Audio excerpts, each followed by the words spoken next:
pudiera morir por el más vil pecador, como siendo yo su enemigo, el sufrimiento en mi lugar tomó en aquella cruz y cargó mi maldad sobre él. Su rectitud por la fe mía es.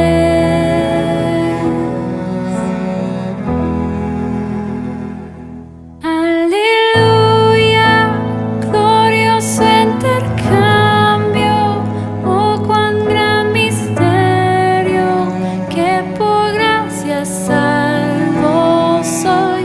Aleluya, gloria sea Cristo, por su sacrificio, declarado justo soy en él.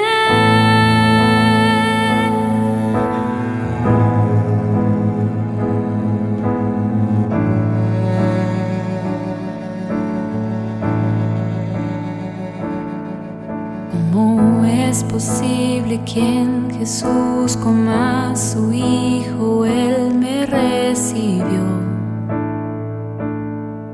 Y su nombre llevo hoy, su perfecta vida de obediencia al Padre, al yo creer, Él me otorgó y perdón me dio, pues cargó mi maldad sobre él.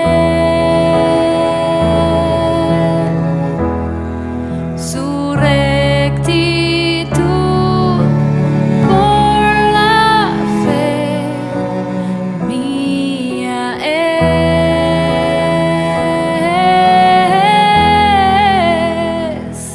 Aleluya, glorioso intercambio, oh cuán gran misterio, que por gracia salvo soy.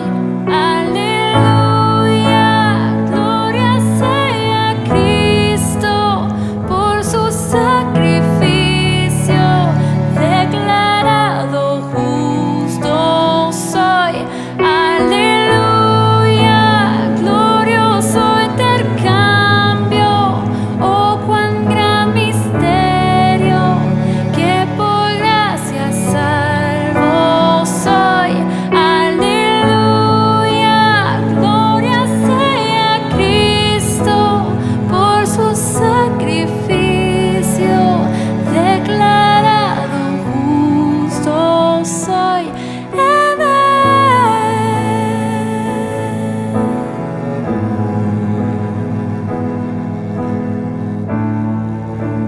Declarado justo soy en él.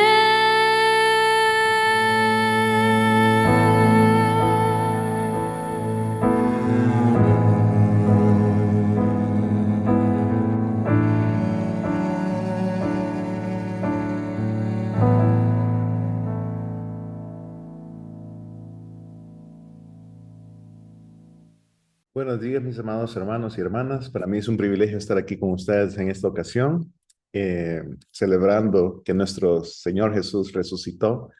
Y este día, qué más lindo que podamos continuar con la enseñanza que Dios nos tiene en el libro de Hebreos. El libro de Hebreos, algunos escritores dicen que es un poema del Padre para su Hijo. Así que vamos a seguir estudiando acerca de la supremacía de Cristo, acerca de estas verdades hermosas de las Escrituras. Sin embargo, quisiera que comenzáramos orando, que le entreguemos este tiempo al Señor para que Él sea glorificado, para que Él sea exaltado, su Hijo Jesucristo sea exaltado en esta mañana. Padre, te agradecemos porque nos permites estar acá.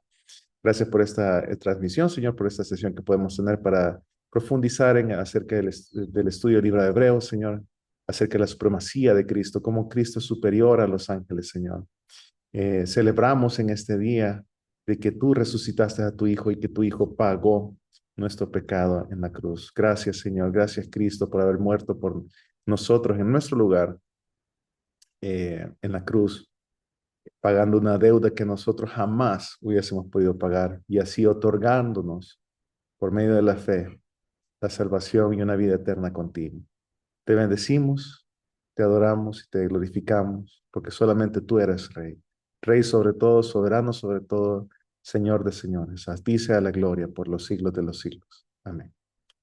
Y bueno, hermanos, al llegar hoy a la porción de Hebreos que nos toca estudiar, que es el pasaje que nos toca estudiar esta mañana, es del capítulo 2, del versículo 5 al 13. Es muy indispensable recordar que hemos estado contemplando una verdad muy gloriosa y, como les decía, es acerca de la supremacía absoluta de Jesucristo, el Hijo de Dios. En el capítulo 1 nos llevó hasta lo sumo, hasta lo alto, y ahí contemplamos a Cristo como ese Hijo eterno, el heredero de todas las cosas, el creador del universo, el resplandor de la gloria de Dios, la imagen exacta de su naturaleza. No hay nadie quien se le compare, ni los profetas, ni los ángeles, por muy sublimes que estos sean. Tienen un lugar ahí en la creación, como parte de la creación. Sin embargo, Cristo es el Hijo, es Dios y es quien creó todas las cosas. Y Cristo es infinitamente mayor a los ángeles. Él es digno de toda adoración, de fe, obediencia. Pero entonces al llegar al capítulo 2, algo sorprendente ocurre, que el autor de Hebreos, después de hablar con tanta exaltación sobre la divinidad del Hijo, ahora desciende a hablarnos acerca de su humanidad. Y la misma persona que es alta, tan alta, arriba de los cielos como Dios, vino a ser más bajo que los ángeles por un poco de tiempo. ¿Por qué? Porque se hizo carne, se hizo como nosotros, se hizo un hombre. Se humilló, tomó forma de siervo y participó de carne y sangre para ser nuestro Salvador. Entonces, en esta sección de hoy vamos a meditar, como les decía, vamos a estar estudiando Hebreos capítulo 2, versículos de 5 al 13, y a donde se nos revela el corazón tierno, humilde y redentor de este Rey glorioso del capítulo 1. Así que aquí vamos a ver al Hijo de Dios, este Hijo que se hizo hombre, que Él mismo sostiene el universo con la palabra de su poder. Vino a sufrir, a ser tentado, vino a caminar con nosotros, entre nosotros, para llevarnos a su gloria. Así que el capítulo 1 nos llama a mirar a Cristo como sentado en el trono, pero en el capítulo 2 nos invita a mirar a Cristo en el sufrimiento, en la obediencia, en su compasión hacia nosotros, esa compasión que lo tuvo, la pudo haber entendido y la vivió, porque anduvo y fue y es un hombre.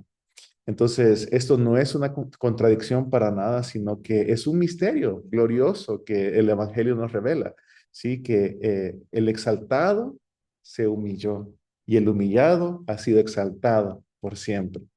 Así que en los versículos 5 al 13 vamos a ver que Dios ha sujetado el mundo venidero no a los ángeles, sino que a Cristo.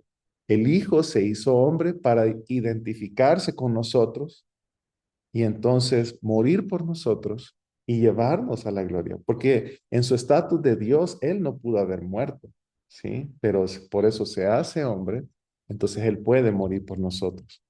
Y que ahora Cristo no se avergüenza de que a todos los que forman parte de la familia de Dios nos llama hermanos, porque eh, en su humanidad que nos redimió del pecado, al morir en la cruz, al resucitar, que hoy celebramos, eh, todos aquellos que vienen en arrepentimiento y fe son unidos consigo a la familia del Señor. Así que todo eso, mis hermanos, tiene una aplicación personal muy inmensa, así que vivimos en un mundo donde el sufrimiento nos golpea, la gloria de Dios parece lejana muchas veces. Jesús ha venido a rescatarnos y a llevarnos a esta gloria, ¿sí? Y en una vida donde a veces sentimos que somos débiles o ignorados, Cristo entonces nos dice, no me avergüenzo de llamarte mi hermano. Y en una cultura que desprecia la humildad y exalta el poder sin compasión, ese poder enfermizo, pecaminoso, la cruz entonces nos muestra que la gloria verdadera viene por el camino de la obediencia a la palabra del Señor, por la fe en la palabra del Señor y por el sacrificio de nuestro Señor Jesucristo. Así que acompáñame hoy, vamos a adorar al Señor poniendo nuestra atención a la palabra. Vamos a maravillarnos de estas verdades hermosas y espero, mis hermanos, que esto produzca en nosotros obediencia, obediencia a este Hijo que está en gloria, pero que también se humanizó, que anduvo entre nosotros y que ahora, por medio de su muerte y resurrección, podemos tener vida eterna. Y pues este Dios altísimo, que estaba sentado junto al Señor en el trono de los cielos, se humilló, ¿sí? Para hacernos hijos de Dios. Qué glorioso mensaje. Vamos entonces a ver Hebreos capítulo 2 del 5 al 13. Lo voy a leer le voy a dar una leedita y de ahí nos vamos a detener versículo por versículo, ¿sí? Dice, porque, y yo solo le recuerdo, pues, estoy leyéndolo en la Nueva Biblia de las Américas. Dice, porque no sujetó a los ángeles el mundo venidero acerca del cual estamos hablando, pero alguien testificó en cierto lugar diciendo, ¿qué es el hombre para que te acuerdes de él o el hijo del hombre para que le visites? Le hiciste un poco menor que los ángeles, le coronaste de gloria y de honra, le pusiste sobre las obras de tus manos. Todo lo sujetaste bajo sus pies, porque en cuanto le sujetó todas las cosas, nada dejó que no sea sujeto a él. Pero todavía no vemos que todas las cosas le sean sujetas.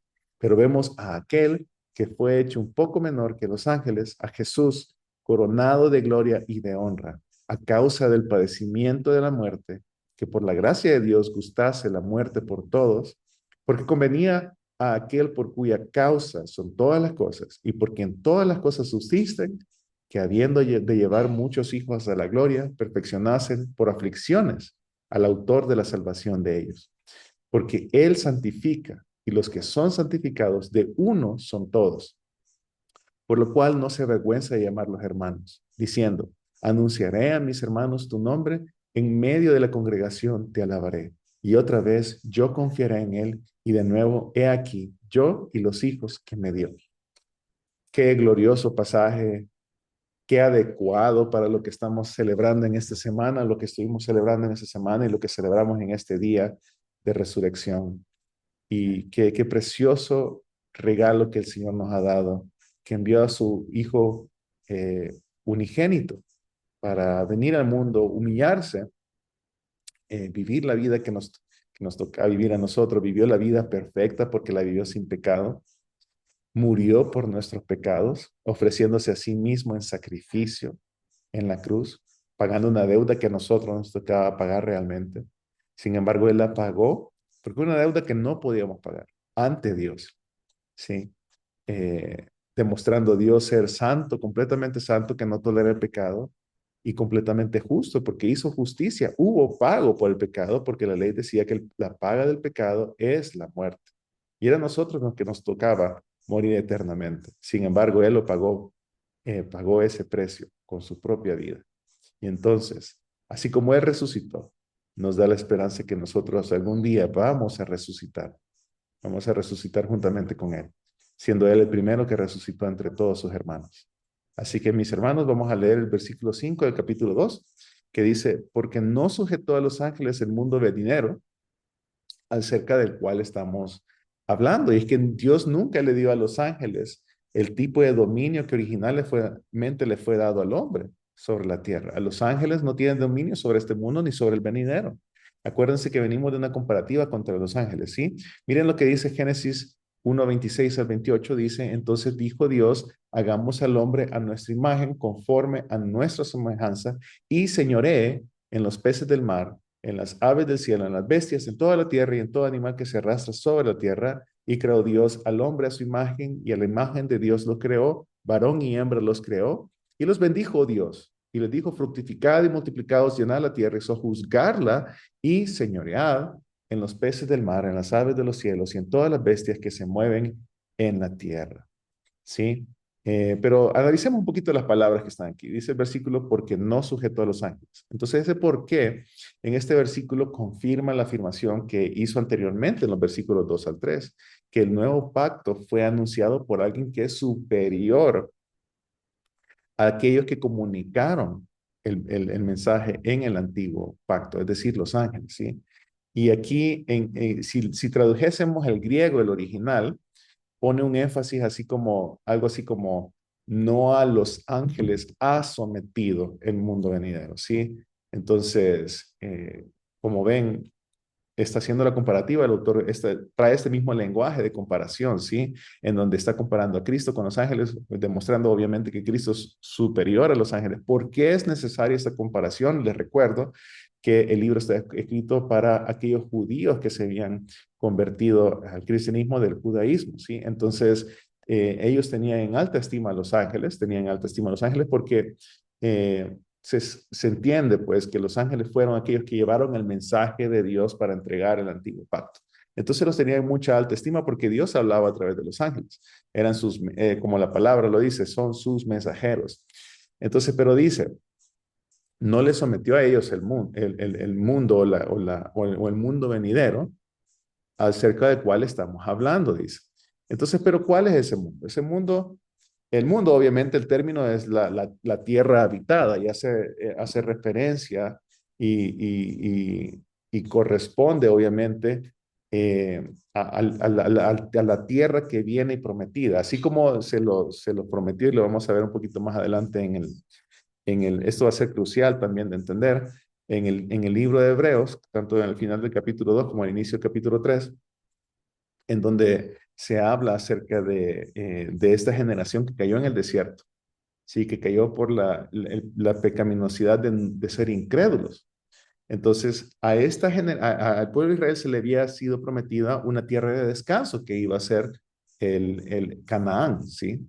Entonces, sin embargo, el pueblo llegó a Canaán, no llegó cierta generación del pueblo, pero digamos que el pueblo de Israel llegó a Canaán, que representaba el reposo, ¿sí? Sin embargo, hay una especie de reposo que eh, ha sido prometido para como un reposo eterno. ¿Qué es ese reposo? Es estar en la presencia del Señor eternamente. Entonces, cuando habla acerca del mundo venidero, está hablando acerca de este mismo mundo que viene. Sin embargo, la referencia también es a ese mundo o a esos últimos tiempos. O sea, hay una parte de la gente que cree que el mundo venidero del que está refiriéndose el autor específicamente en este texto es acerca de ese mundo que va a venir ya después de la segunda venida de Cristo y otros lo interpretan como ese mundo venidero que cuando desde el Antiguo Testamento se hablaba de él, era la nueva era inaugurada por Cristo. O sea, son esos últimos tiempos, como se le llama en otras partes de las Escrituras, que empieza desde la venida de Cristo y se completará hasta su regreso y seguirá en la eternidad. Entonces se llama venidero porque cuando fue decretado por Dios, aún era futuro, ¿sí? En cuanto al cumplimiento pleno de ese tiempo, ¿sí? Que todavía es, y esto en inglés, la teoría, digamos que se traduce así, la teoría del ya es, pero no aún. Eh, entonces, este mundo venidero es una vista del Antiguo Testamento a los últimos tiempos, que miraba obviamente hacia adelante, cuando Cristo, en la época de Cristo, sí, Cristo viene y se inauguran los últimos tiempos. Sin embargo, para nosotros este tiempo aún debe de cerrarse con el regreso de nuestro Señor Jesucristo y por esa razón nosotros debemos de orar porque venga su reino, para que su manifestación completa de su reino y su gloria completa se vea que aún está por verse, ¿sí? Y que es futura, porque obviamente le vamos a ver como tal como es cuando Él regrese. Entonces, es de también esa otra interpretación que se hace de este mundo venidero, ¿sí? Tanto como el descanso eterno en la presencia del Señor, o como puede ser también interpretado como esos últimos tiempos que fueron previstos desde el Antiguo Testamento.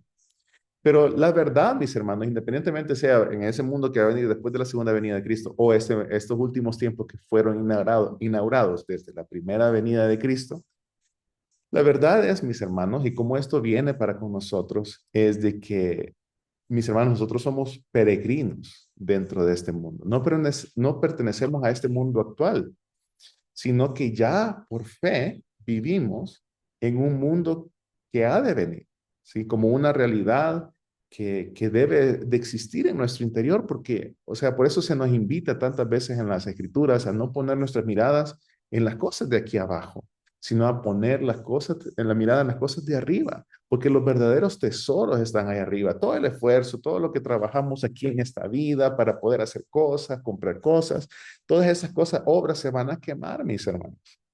Se van a quemar. Y el día en que nosotros muramos, eso termina. Sin embargo, hay cosas que podemos hacer en esta vida que producirán tesoros eternos. ¿Sí? Como por ejemplo, confiar en el Señor.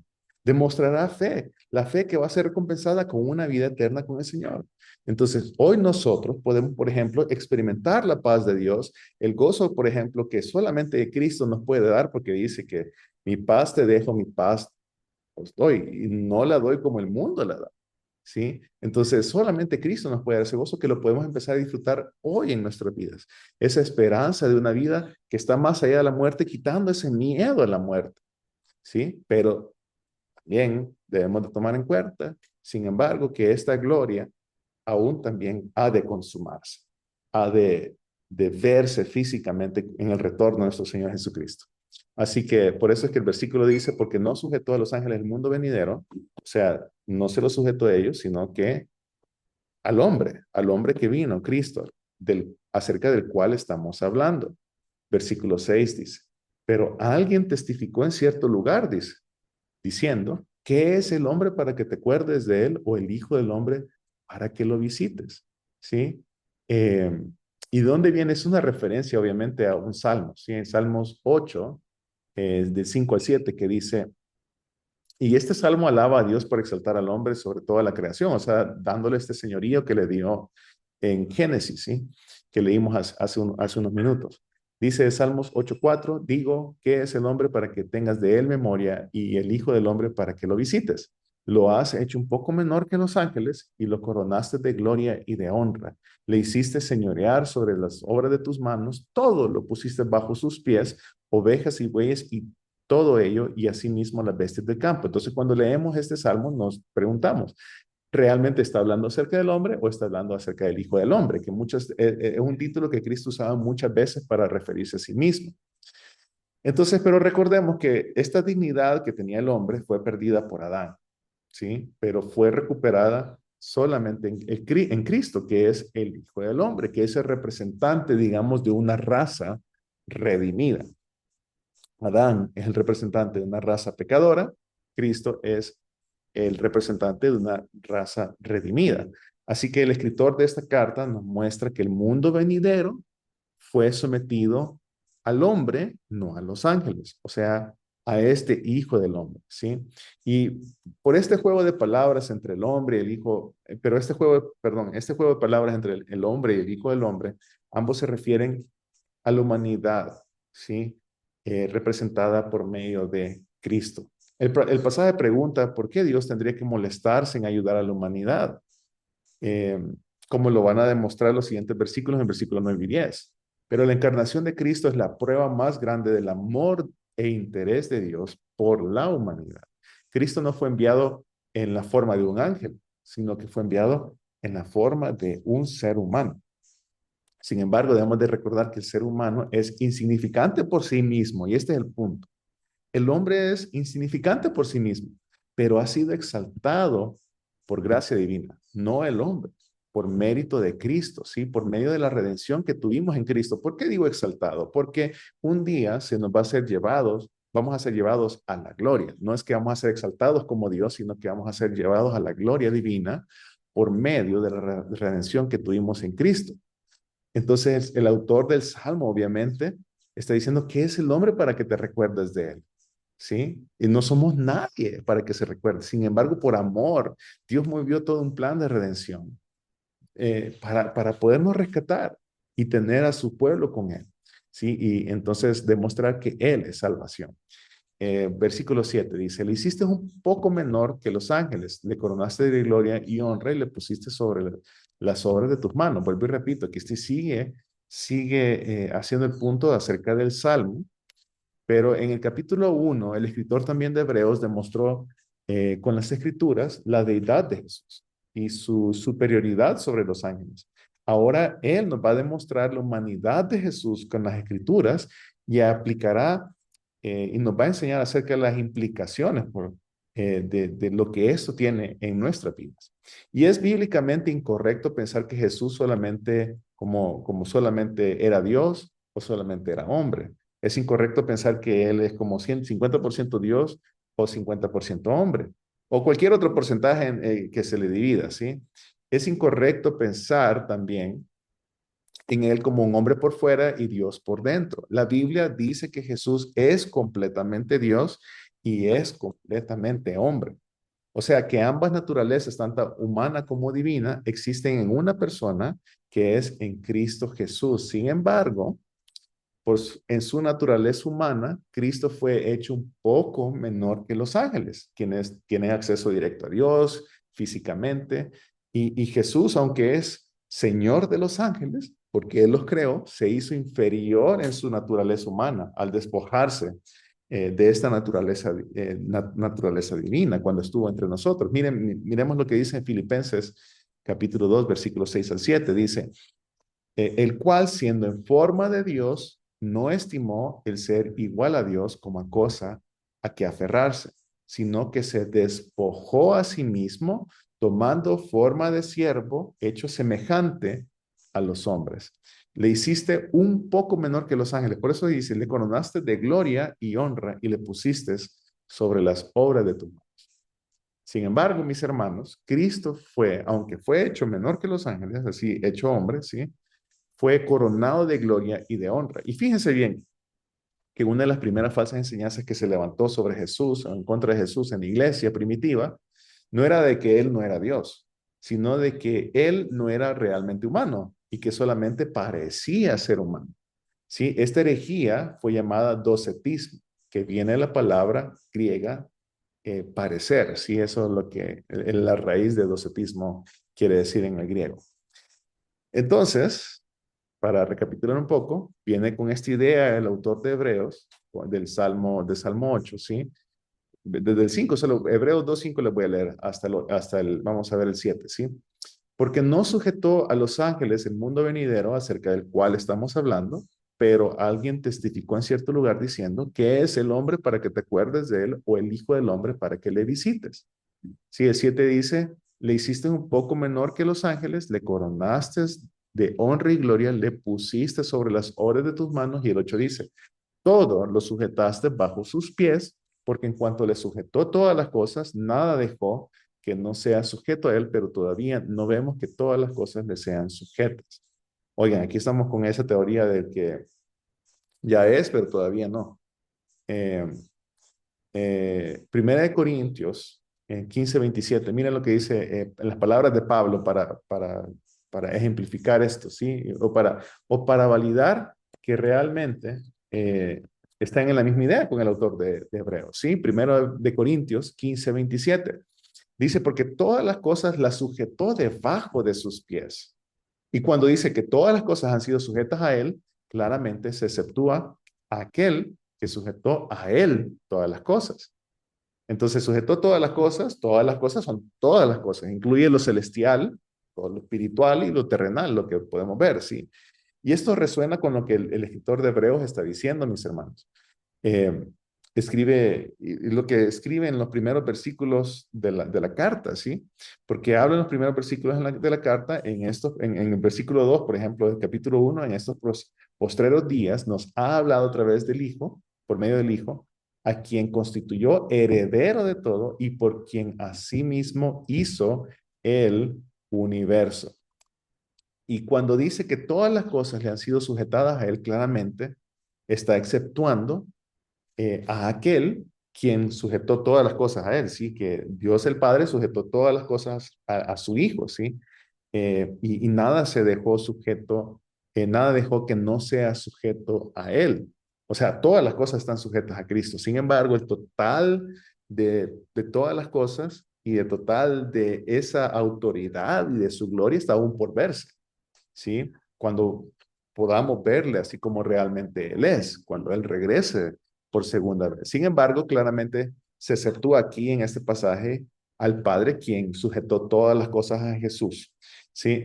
Versículo, entonces en el 8 todo lo sujetó bajo sus pies, porque en cuanto le sujetó todas las cosas, nada dejó que no sea sujeto a él. Pero complementamos con 1 Corintios, que en donde se exceptúa a aquel que sujetó a él todas las cosas, ¿sí? Pero todavía no vemos que todas las cosas le sean sujetas, porque ha de verse en su segunda venida, ¿sí? Versículo 9 dice, vamos a aquel que fue hecho pero vemos a aquel que fue hecho un poco menor que los ángeles, a Jesús, coronado de gloria y de honra a causa del padecimiento de la muerte, para que por la gracia de Dios gustase la muerte por todos. Entonces podemos ver aquí que vemos a aquel que fue hecho un poco inferior que los ángeles, ¿sí? Y aquel obviamente es Jesucristo, ¿sí? Ese es Jesucristo, y fue hecho un poco inferior, o sea, apunta a una humillación que fue voluntaria, obviamente, como leímos en Filipenses 2 del 6 al 8, ¿sí? El cual, siendo en forma de Dios, no se estimó el ser igual a Dios como cosa que aferrarse, sino que se despojó a sí mismo, tomando forma de siervo. Hasta una canción de esto hay, hecho semejante a los hombres, y estando en la condición de hombre, se humilló a sí mismo, haciéndose obediente hasta la muerte y muerte de cruz. Entonces, este descenso no quiere decir que, o sea, el descenso de su divinidad a ser hombre, no quiere decir que Cristo dejó de ser Dios, sino que fue un descenso, digamos, eh, funcional o de forma, ¿sí? Como lo menciona, tomó forma de siervo. O sea, en otras palabras, vino en carne humana que estaba limitada, que era sufriente y que era mortal. Era inferior a los ángeles. Y esto asume o se puede interpretar eh, como esta humanidad débil en comparación a los ángeles y sufriente, que fue temporal, obviamente, durante su ministerio aquí en la tierra, ¿sí? Entonces, pero dice a Jesús. Y aquí el autor usa por primera vez el nombre Jesús en esta epístola, destacando que Jesús fue una persona y que fue un hombre real. Sí, el nombre Jesús está relacionado también con su actividad misionera. Sí, recuerden lo que dice en Mateo 1:21, porque Él salvará a su pueblo sus pecados. Él salvará a su pueblo de sus pecados. Eso es lo que Jesús quiere decir, ¿sí? Entonces, es bien lindo que lo conjugue aquí el autor, porque estamos viendo, el versículo dice, pero vemos a aquel que fue hecho un poco menor que los ángeles, a Jesús, usando no Cristo en ese sentido, sino que usa a Jesús, aquel que va a salvar a su pueblo, ¿sí? De sus pecados. Coronado de gloria y honra. Y coronado aquí es un lenguaje que para la realeza, ¿sí? Y se refiere a esta exaltación de Cristo tras su humillación y obediencia hasta la muerte, ¿sí? Filipenses 2, del 9 al 11 dice, por lo cual Dios también le exaltó al lo sumo y le dio un nombre que es sobre todo nombre, para que el nombre de Jesús se doble toda rodilla de los que están en los cielos, en la tierra y debajo de la tierra, y toda lengua confiese que Jesucristo es el Señor, para gloria de Dios el Padre. Entonces, gloria y honra son estos atributos que hablan acerca de la exaltación de Cristo como Rey, como soberano, como Señor de todas las cosas que están sujetas a Él, y que ahora está a la diestra del Padre, está entronizado de ahí, ¿sí? A la diestra del Padre. Y esta coronación también cumple con lo que el Salmo 8 venía diciendo, aplicado a Cristo como el Hijo, como el hombre perfecto, ¿sí? Exaltado como por encima de todas las cosas. Dice, por haber padecido la muerte, dice el versículo 9, ¿sí? Cristo recibe gloria no a pesar de, sino a causa de su muerte. Y esto es un elemento bastante esencial en la teología de la cruz, ¿sí? Porque el sufrimiento precede a la gloria. Así como es necesario que nosotros pasemos por tribulaciones, problemas, etcétera, antes de poder ser glorificados. Lo mismo pasó con Cristo, ¿sí? Eh, el sufrimiento precede, entonces está antes de la gloria, ¿sí? Eh, Uno puede decir, Lucas, por ejemplo, dice 24, 26, dice, no era necesario que el Cristo padeciera estas cosas y que entrara en su gloria. Entonces, a comparativa como los discípulos lo veían en esa época, si el padecimiento de la muerte no era un fracaso y lo que demostró la resurrección era que era un medio necesario para la salvación de su pueblo. Versículo dice también, para que por la gracia de Dios probara la muerte por todos. Entonces, para que indica un propósito, ¿sí? O sea, el propósito es, o sea, el objetivo de su encarnación y de su humillación y de su muerte en la cruz es para que la gracia de Dios, que es la motivación de Dios para nuestra redención, y la motivación es la gracia soberana de Dios, ¿sí? No es un mérito humano, sino que Él se lleva todo el crédito, para que por la gracia de Dios probara la muerte, ¿sí? O sea, por el plan de Dios, por el mérito de Dios, probara la muerte, algo que nosotros no íbamos a nunca poder hacer porque no somos seres perfectos que cumplieron la ley completamente. Y esto enfatiza que Jesús experimentó plenamente la muerte real y que no fue una muerte simbólica, ¿sí? Y la palabra probar aquí es del griego heustai, eh, que no implica solamente dar un sorbito así cuando uno está tomando una sopa caliente, sino que es de tomar completamente o participar completamente o plenamente, ¿sí? Y entonces dice probar la muerte por todos. Y este todos debe entenderse en el contexto de Hebreos, anótelo por ahí, capítulo 2, versículos 10 al 13. ¿Sí? Ese todos no es toda la gente, sino que aquí el todos es que más adelante describe que lo hizo por los hijos que Dios le había dado al hijo. ¿Sí? Entonces, por tanto, se refiere a todos los hijos que el Padre le dio, es decir, a los muchos hijos que Dios lleva a la gloria, no todos los seres humanos sin excepción.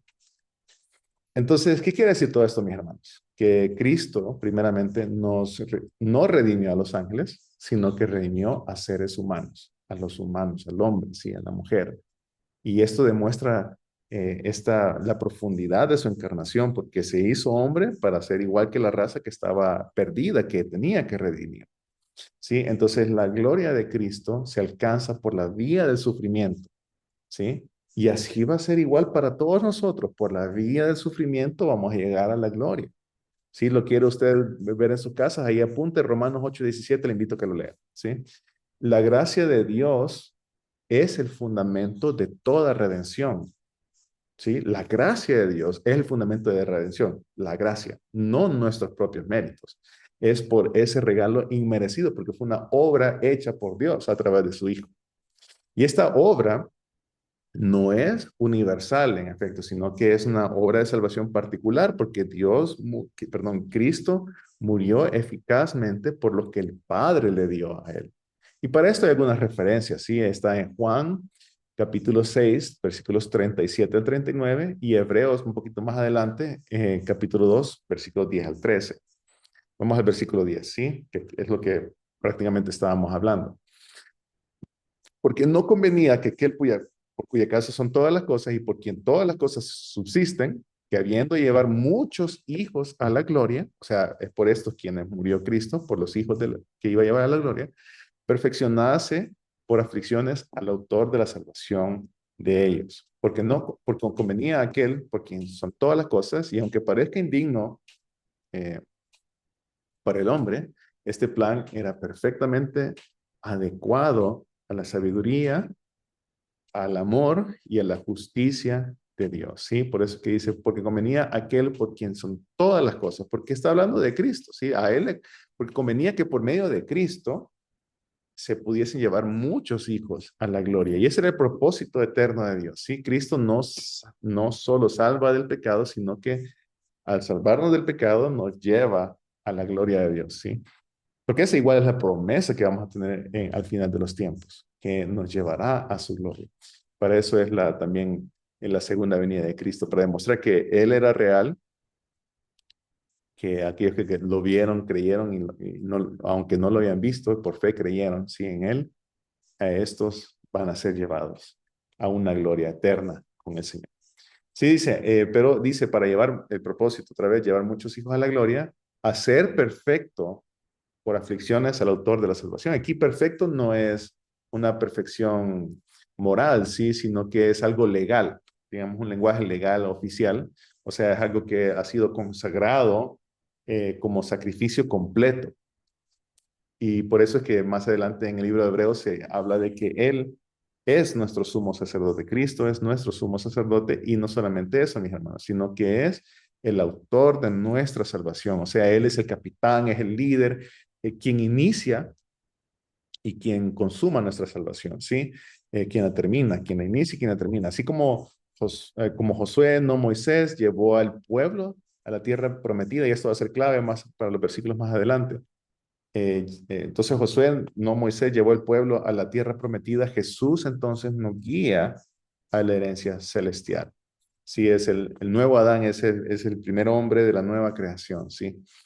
De la cual todos hemos sido hechos partícipes por la gracia de Dios por medio del sacrificio de Jesucristo que tuvo que haber sufrido antes de sentarse en la gloria, ¿sí? Para que sea glorificado como ese redentor, ese autor de nuestra salvación. Hebreos 2:11 dice, porque Él que santifica y los que son santificados, de uno son todos, por lo cual no se avergüenza de llamarlos hermanos. Entonces dice, el que santifica y los que son santificados. Aquí Cristo entonces nos consagra, ¿sí? Nos santifica, nos aparta a los suyos por su obra, por medio de su obra completa en la cruz, por ese sacrificio, ese pago completo en la cruz. Entonces Dios en su amor electivo nos santifica de una vez y luego progresivamente nos santifica mediante su gloria para darnos la gloria y esa santidad completa cuando Él regrese, ¿sí? Todos, dice el versículo, dice, porque el que santifica y los que son santificados de uno son todos. Y no significa de una descendencia física como de Adán o de Abraham, sino que de una descendencia espiritual que viene directamente de Dios el Padre, como la fuente espiritual de todas las cosas, de quien proveen todas las cosas, provienen todas las cosas. Y esto explica por qué se nos llama hermanos de Cristo, ¿sí? Porque Él es el Hijo por engendramiento divino, eterno, pero nosotros venimos a ser parte de la familia de Dios por adopción en la familia y somos adoptados por medio de Cristo, por el sacrificio de Cristo. Qué lindo que podamos ser llamados, que Cristo nos llame a nosotros, Él siendo Dios nos llame a nosotros hermanos, pero no hermanos por engendramiento físico, sino que por que hemos sido injertados o adoptados en su familia. Dice, por lo cual no se avergüenza de llamarlos hermanos. Y aunque Cristo es Dios, no se avergüenza de tenernos como hermanos, ¿sí? Porque hemos sido glorificados con Él. Como dijo San Agustín, Dios hizo hijos de Dios a los hijos de los hombres, porque hizo del Hijo de Dios un hijo de hombre. Versículo 12 dice, diciendo, anunciaré a mis hermanos tu nombre, en medio de la congregación te alabaré. Y esta es otra referencia a un salmo, Salmo 22:22, que dice, anunciaré exactamente así, anunciaré tu nombre a mis hermanos, en medio de la congregación te alabaré. Y este salmo comienza con el clamor de Cristo en la cruz, pero termina en victoria. Eso de anunciaré a mis hermanos. Esto se cumplió cuando Cristo resucitado dijo, subo a mi Padre y vuestro Padre. ¿Sí? En Juan 20:17. Él es el líder del coro, digamos así, de todo el coro que orquesta la alabanza a Dios, que alaba a Dios entre todos sus redimidos. Él, como les decía anteriormente, él es como el capitán. Sí, él es el capitán y él es quien es el exaltado y quien es el autor de nuestra salvación. Hebreos 2:13 dice, y otra vez yo confiaré en él, y de nuevo, he aquí yo y los hijos que me dio. Y este es el versículo clave, ¿sí? Y está haciendo referencia obviamente a Isaías 8:18, Isaías 8:18 que dice, he aquí yo y los hijos que Jehová me dio, somos por señales y presagios en Israel de parte de Jehová de los ejércitos que mora en el monte de Sión.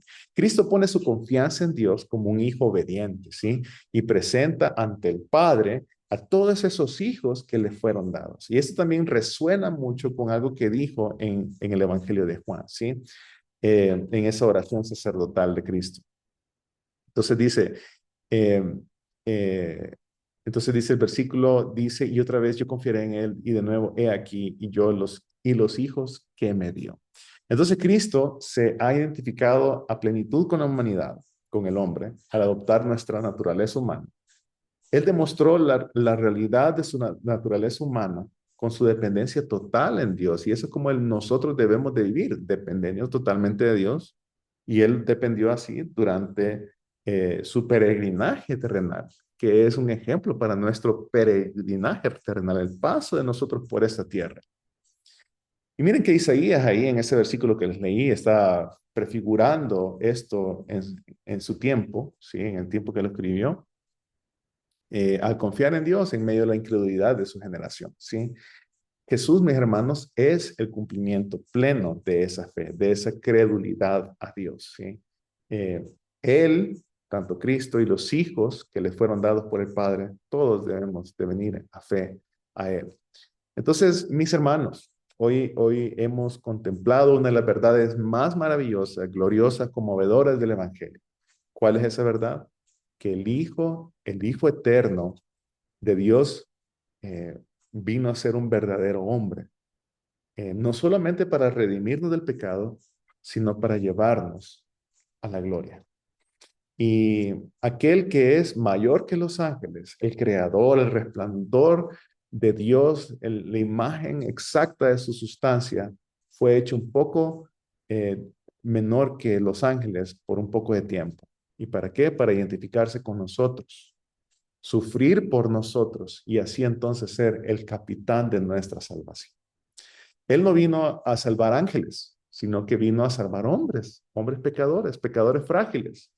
Y no vino con poder terrenal, no vino con el poder de su gloria completa, así de como Dios, sino que vino con humildad, en obediencia y sufrimiento, por lo que el Padre le había dictaminado que debía de hacer.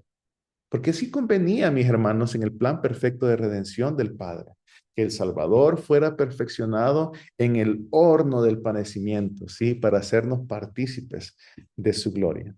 Y ahora, eh, Cristo, Dios mismo, no se avergüenza de llamarlos hermanos. Y digo Dios mismo porque Cristo usa ese rango de Dios.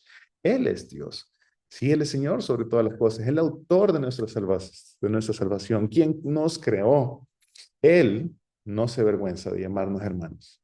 Cristo el exaltado, o sea, ahí nosotros no debemos, el hombre no debe sentirse exaltado, sino que Cristo el exaltado, el que está coronado de gloria y de honra, nos presenta ante el Padre como parte de su familia. Él canta en medio de la congregación, él confía en su Padre y nos incluye en ese círculo de amor eterno. Sí, entonces, ¿cómo vamos a responder a esta verdad tan inmensa, mis hermanos? Primeramente, mis hermanos, debemos tener mucha gratitud, una gratitud profunda, una gratitud reverente ante el Señor, en humillación, sí que nos dé humildad, porque saben que no merecíamos nada. Y sin embargo, fuimos llamados hermanos por el mismo Hijo de Dios. No hay ningún mérito en nosotros, pero su gracia, como dice el eslogan de esta iglesia, su gracia es suficiente. Esto debe llevarnos a una vida de adoración, a la humildad, ¿sí? A reconocer de que no es por nuestras obras, es por la obra de alguien más, por la obra de Cristo en la cruz. Y eso nos debe de llevar a una vida de adoración y que esté centrada en Cristo, en vivir como Él nos lo ha dejado en su palabra, ¿sí? También debe producir en nosotros, mis hermanos, confianza en medio del sufrimiento. Y si el camino, porque si el camino del Hijo fue pasar por aflicción antes de llegar a la gloria, ¿por qué nos debería sorprender a nosotros también pasar por pruebas? Nuestro sufrimiento no es un error en el plan divino, es parte del proceso mediante el cual somos conformados a la imagen del Hijo. No caminamos solos, mis hermanos. A través de su Espíritu Santo, el Espíritu de Cristo, que habita en el creyente, entonces Él puede ser el capitán de nuestras vidas, debería, para todo creyente, debe ser el capitán de nuestra salvación, de nuestra esperanza, que va delante de nosotros, ¿sí? Sabiendo de que Él es soberano y que todas las cosas están bajo su control. Debería darnos también una esperanza segura, una esperanza segura. Y aunque todavía no vemos que todas las cosas le sean sujetas a Él porque no ha regresado por segunda vez, ya vemos a Jesús coronado en gloria por la fe, mis hermanos. Y eso es suficiente para sostener nuestra fe. El mundo venidero ya comenzó en Cristo. Y la consumación, el hecho de que va a realizarse ese mundo venidero, es segura porque Él va a regresar por segunda vez. Y nuestra esperanza no está en este mundo que va a perecer, que va a ser quemado, sino nuestra esperanza debe estar fundamentada en esa gloria que ha de venir, porque Él lo ha prometido en su palabra.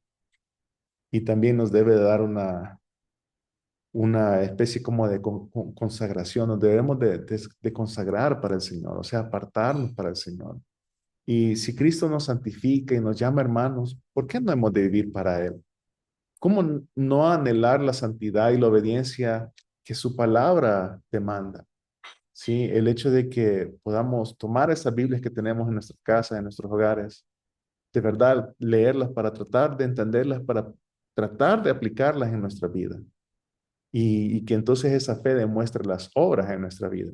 Recordemos que hemos sido comprados con su sangre y nuestra vida les pertenece. No vayamos a llegar un día en que vamos a decir, Señor, Señor, pero es que yo eché afuera demonios en tu nombre, yo hice estas cosas en tu nombre, yo hice tal cosa. Y Él nos va a decir, apártate de mí, hacedores de maldad. Nunca les conocí. ¿Por qué? Porque nunca Él fue el Señor de nuestras vidas. Mis hermanos, Él no se avergüenza de llamarnos hermanos. Y que nosotros no nos avergoncemos de vivir entonces como tales.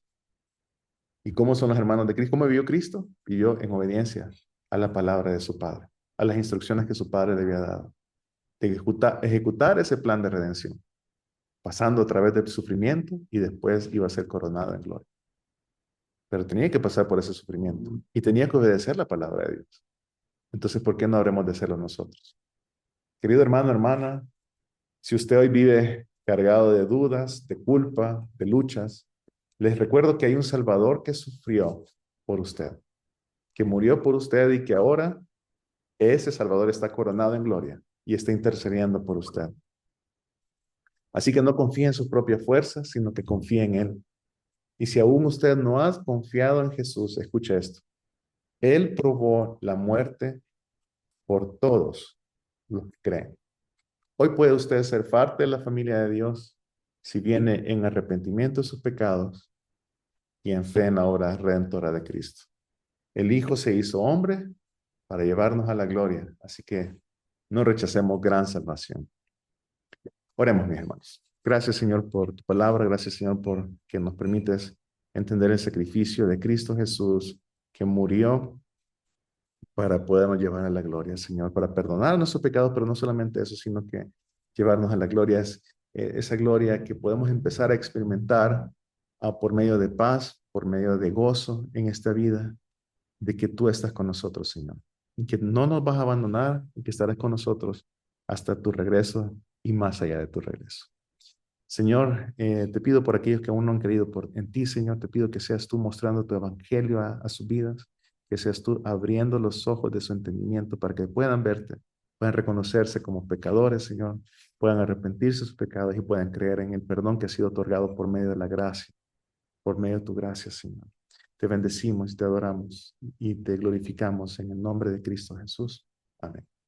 Bueno, mis hermanos, entonces que tengan un lindo resto del domingo, que sea el Señor bendiciéndoles, que sea el Señor, yo sé que esta palabra puede ser complicada, compleja, pero que sea el Señor interpretando esta palabra para ustedes, mis hermanos, y que no solamente puedan entenderla, sino que puedan creerla y la puedan poner en práctica. Que el Señor les bendiga. Un abrazo, mis hermanos.